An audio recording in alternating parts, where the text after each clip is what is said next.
Hello everyone and welcome back to my channel, or welcome to my channel if you're new here. My name is Claire and I put out videos about luxury bags and accessories. So if that is your thing, please click on the subscribe button, hit the notification bell, you'll know when I upload a new video. I'm going to talk today about 5 items that I feel I had a lucky escape from. Now these are 5 luxury items that I purchased and I actually came to the conclusion, luckily, within the returns period that they weren't going to work for me and I returned them. So, as I say, they are my lucky escape items. Now, I have never done a video about my luxury regrets or luxury mistakes, and I might do one along those lines coming up because I've got maybe a couple of things that could go into that category that I might like to talk to you about.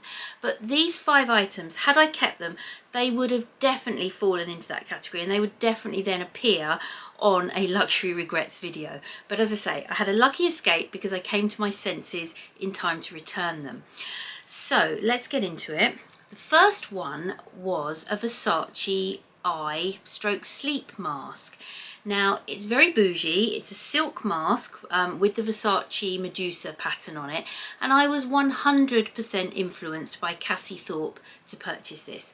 She got it as a Christmas present and it appeared on one of her What I Got for Christmas videos years ago. I think it's about 4 or 5 years ago, and I saw it and I thought, oh, that's really bougie, I want to get one of those as well. And she was talking how bougie it would be, you know, to wear it on all the long haul flights she takes as she's jetting around the world. And of course I saw myself wearing it in the same circumstances because I jet across the world all the time.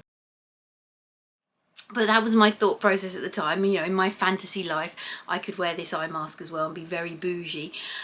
Obviously in reality I do wear sleep and eye masks, but they're just at home when I'm sleeping. You know, I'm not jetting across the world. But I ordered this mask and it cost, I think from memory, about £130. So in the world of luxury, not an extortionate amount of money. However, it still is a lot of money, you know, £130. I ordered it, it arrived, and I will put a picture up here. Now obviously because I did return all these items that I'm going to talk about, I haven't got them here to show you, so I will put photographs up where I can. So this sleep stroke eye mask arrived and I tried it on quickly and it was a bit tight, and I thought, oh well, that's fine, I can adjust it, it'll be fine. And I left it for a couple of weeks and then something made me just come back to it again, and I tried it on again and it, as I say, was tight, and I thought, right, let's adjust it, and I realised it was actually at the full length that it would go to, but it was really tight. And I thought to myself, well, regardless of the fact that I don't jet around the world, even if I am just wearing it here at home to sleep, it's going to be really tight and uncomfortable, and I can't adjust it, I can't make it any bigger. And I thought it was a bit strange because I thought my head, I didn't think was particularly above average in size, and yet this mask was so tight, really uncomfortable. And then ultimately I looked at it and I thought, it's a little slip of silk. Yes, it's got the lovely Medusa pattern on it, but is it really worth £130? I know to some people it would be, but to me, I just thought, you know, that's such a lot of money just to waste on this thing. I'm probably not going to wear it, it's uncomfortable, and you know, what am I thinking? So luckily I came to my senses. I was within the returns period, so I returned it. So that was lucky escape number 1. Lucky escape number 2 was a Saint Laurent item. Now you may have heard of the Saint Laurent Rive Droit range. So they have certain items in their Rive Gauche range. These are items in the Rive Droit range, and they're kind of like Saint Laurent merch. They're like coasters, mouse mats, tote bags, paperweights, things like that. And they did do, and I don't know if they still do them, they still do that range, but I don't know if they do these specific items. But they did do like a Saint Laurent kind of coffee cup and a Saint Laurent flask. Now, I thought about both. I decided not to go for the cup because I just didn't think I would use that because, you know, I drive to the office and I have a china cup at the office and I use that for my coffee there. But for some reason I thought this little flask would be ideal. It was a hot and cold flask, so I thought, oh, I could put coffee in it, I could put water in it, etc, etc. I didn't really look at the detail too much, and I didn't look at the capacity, and when it arrived it was really small. I think it was only about 150 or 200 ml capacity. So again, I looked at it and I thought, It's really nice. It was gold. It was really shiny and bling. I mean, it was lovely to look at. But in terms of usefulness, again, I thought, you know, I drive to the office, so I don't need a flask in the car when I'm, you know, driving to the office. When I get to the office, yeah, I could have a flask on my desk for water, but, you know, the capacity is so small that I'm going to be going to the kitchen every 10 minutes to refill it. And the same with coffee. I'm not going to have a flask of coffee on my desk. I just go and get a coffee from the kitchen in my cup. So I kind of thought to myself again, you know, when on earth are you going to use it? If you go out to London for the day or something like that, you're not going to want to take this little 200ml flask with you, because it's, you know, just ridiculous amount of liquid you can actually put in it. So yeah, that was £80. So again, doesn't maybe break the bank, but still, £80 was a lot of money to spend on what was just a glorified flask. So thought about it for a few days and thought, nah, I'm going to return it. So that one went back as well. Item number 3.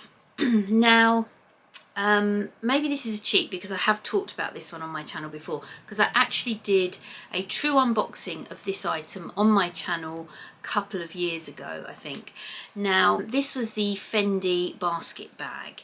I really coveted that item for a little while. When it very first came out, I think they released it in like pink and lilac, and I thought that was very girly for me. I looked at it and I thought the colours were a bit too girly, and it reminded me of the little basket bags I had when I was little, a pink and a red one I think I had. But then they brought it out in this black and tan, and it suddenly looked a little bit more sophisticated. And it obviously helped that Dale from Dale's Addiction got this bag, and I was totally influenced by her as well, and she was absolutely rocking it, and she made it look really, really good. But you know, Dale can wear those really fun pieces. She makes them look amazing. It's all about her, not the piece. And I sort of looked at it and I thought, oh, I can rock that as well. And I ordered it and I unboxed it on my channel.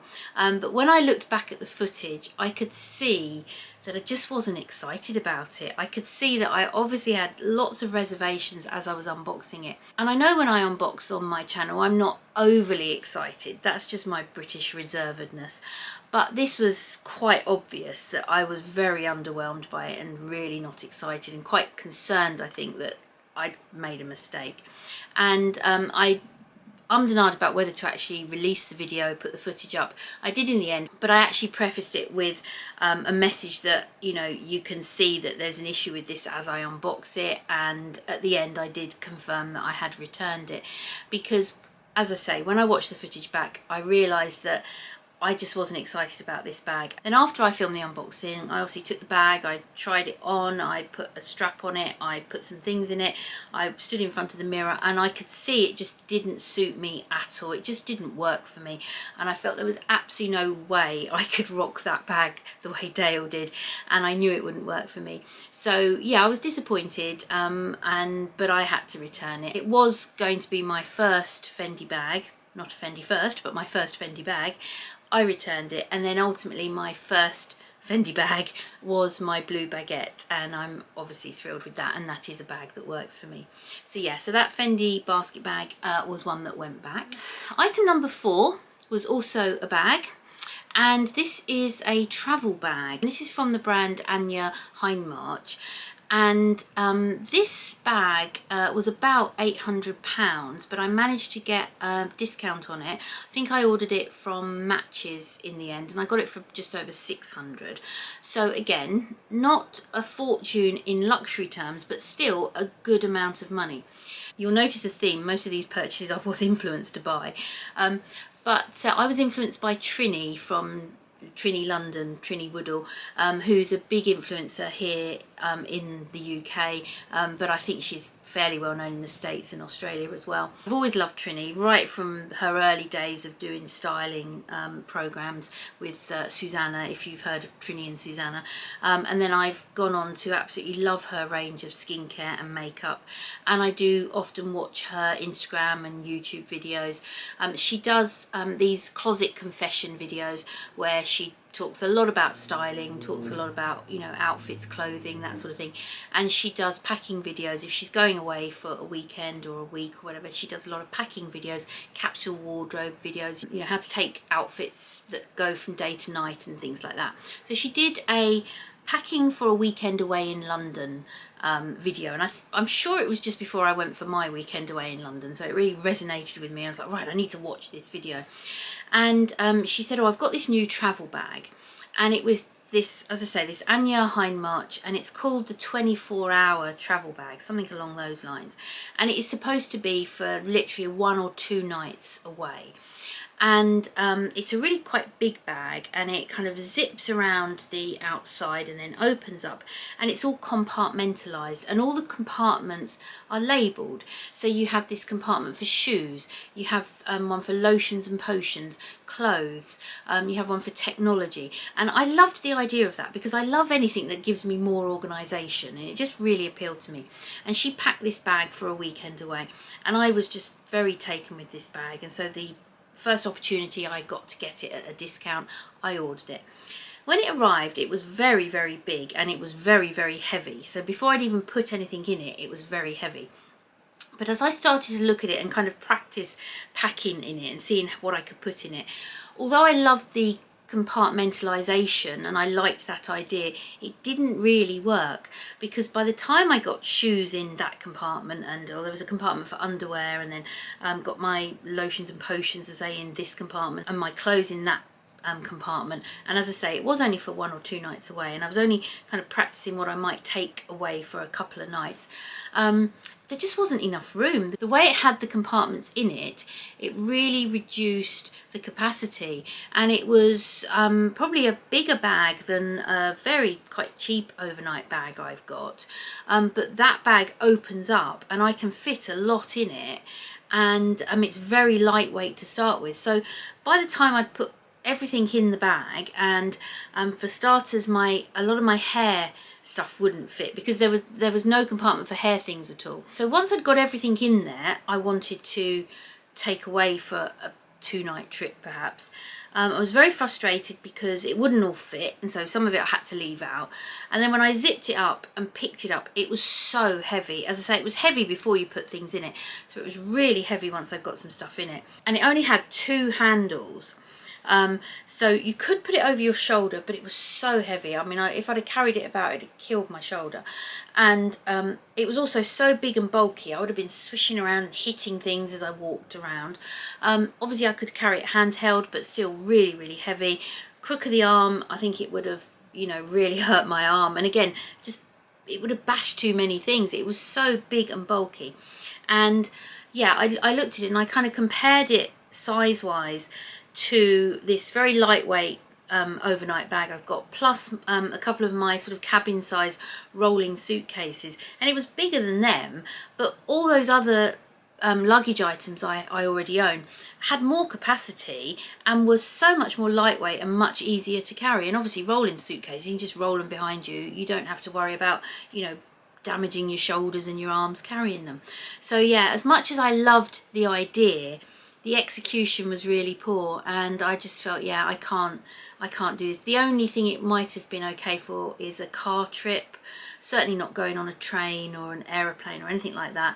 So it might have been okay for a car trip, but again, with the capacity, I just, felt it, I just couldn't fit everything in it that I would want to take, even for just a 1 or 2 night trip. Yeah, so that one had to go back. So I obviously saved myself quite a bit of money on that one. And finally, this one is a bag as well, or rather a clutch. Now you may remember last year, towards the end of last year, I put out a video where I said I was obsessing over some new bags from brands like Fendi and Aspinal of London. And there was a couple of Aspinal of London bags that I was looking at. And one of them was the black and cream oversized clutch bag. Now I thought that bag was beautiful. When I first saw it on the website when it came out, I thought, wow. I saw the smaller one and the oversized one. When I was in Harrods back in September, just after it had come out, I did go and have a look at it, and the small one was really a bit too small, and you kind of lost the really nice interwoven 2-colour effect on the small one. But the larger one, the oversized one, was brilliant. I loved it. I thought, yes, I'm going to get that. Being Aspinal of London, I knew that they would have discounts and sales, so I waited until it went into the sale, and I got it for a really good price. I ordered it, got it for a really great price. Very, very happy. It arrived, and it was a lovely bag, a really, really good bag. I loved the interwoven leather. It was so soft, and it was a really good size bag. You could fit a lot in it. I really liked it, but I had major issues styling it. I wear a lot of patterns. You know, I have lots of pattern blouses, pattern dresses, and I don't have that many block colour items in my wardrobe. So as soon as I put that kind of black and cream check with any of my patterns, it just didn't work. It was too clashy, it just looked awful. So the only times I would be able to wear this bag, really, I felt, was if I was wearing all black or kind of black and cream block colours. My little Pebbles is regularly interrupting my videos lately, isn't she? But yeah, she's just come into the room, she's come up on the bed, and she's just letting me know that she's here. Yes, I can see you, Pebbles, I know that you're there. Where was I? Right, I was saying that, yeah, it was too limiting, the styling options for that bag. And, you know, I wanted to be able to wear that bag a lot. And I do wear all black quite a bit, but not enough to really say that I would get lots of use out of that bag. So yeah, she keeps distracting me and I can't think where I was. I had been really excited when I first got that bag because I thought, you know, oh, it's a clutch and this clutch trend is really in. So it's like, oh, for once I'm going to be really trendy. It also took me back to kind of growing up in the 80s with the power suits, you know, big shoulder pads and the big oversized clutches that all these amazing powerful women back then were wearing on telly, and I just thought, oh yeah, you know, I'm going to recapture that look. But yeah, it just didn't work for me from a styling perspective. But the other issue with it was, although it had a great capacity, which was good, once you did put your things in it, because the leather was so soft, it was actually really quite hard to hold it. The easiest way to hold it was to put it under your arm, and then you totally lost the effect of the check. It was a bit too big and bulky to kind of carry in your hand like that or like that, and I just thought it was just going to be too awkward. I thought not only would I struggle to style it, that taking it out, it was going to be so awkward to wear it.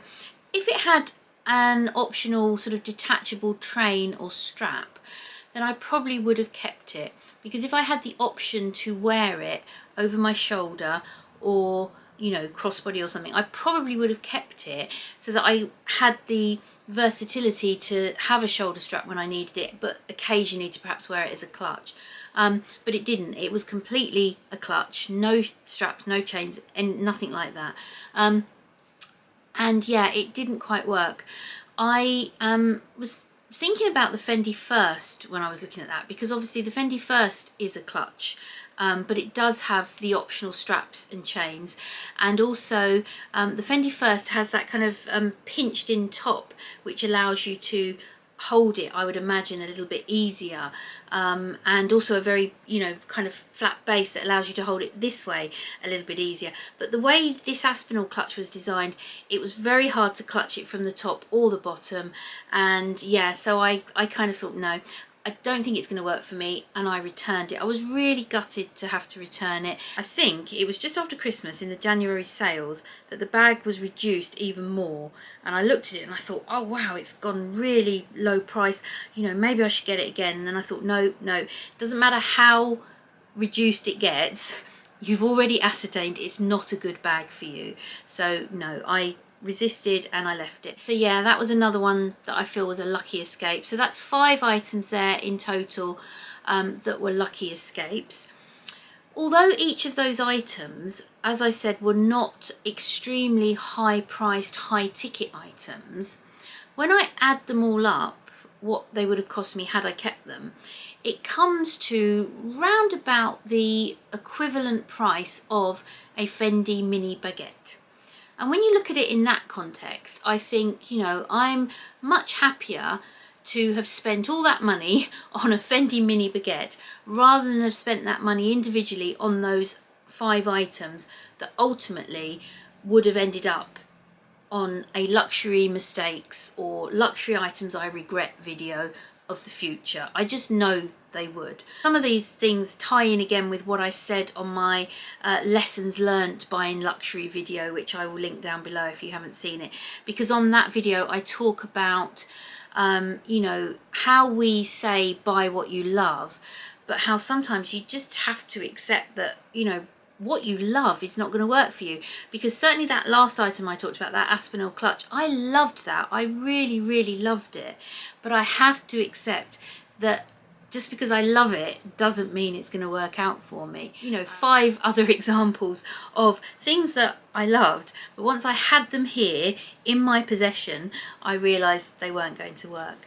So let me know what you think. Let me know in the comments what your lucky escapes were. I hope you've enjoyed the video. If you have, please give it a thumbs up. I really appreciate you watching. Thank you everyone, and I look forward to seeing you on the next one. Bye.